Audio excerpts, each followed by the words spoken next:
Kim here and welcome back to my channel. So, for today's video, i-share ko sa inyo kung ano yung laman ng backpack ko.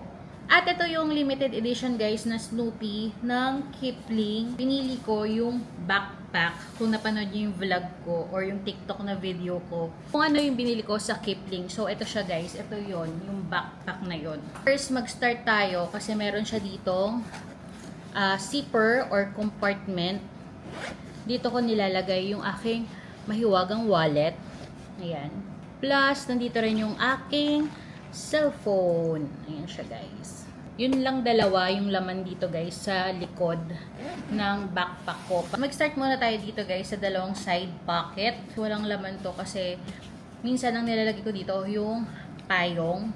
Tapos dito naman sa pangalawang side pocket, meron ako ditong tatlong pen. This one is the Pilot. Ayan, marker. And then, meron din ako ditong perfume. Ito yung Red Sarah perfume na mini. Tapos, yung aking Camelliusan nandito din. Then, wipes. Meron din pala akong maliit na perfume dito, guys. Next, dito naman tayo sa front pocket. So, meron ako ditong knife.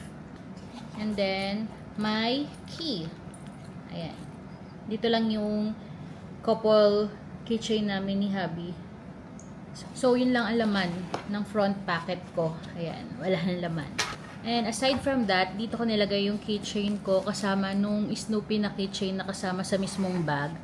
Tapos, ito yung aking Sunny Angel. Meron siyang magnetic closure dito. Aside from that, meron siyang zipper dito sa loob. So, talagang secure yung bag mo. Dito muna tayo guys kasi meron din siyang pocket dito. Ayan.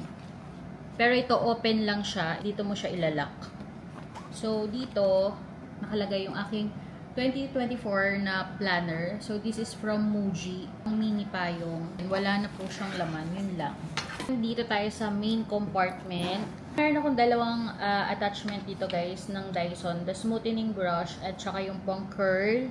Ito na yung pinaka Dyson. Nakaganyan pa lang siya kasi yan, para hindi lang magasgasan. Kasi hinihintay ko pa yung pouch na binili ko para dito sa Dyson para marami akong mailagay na attachment. Next, eto na guys, yung pouch na malaki.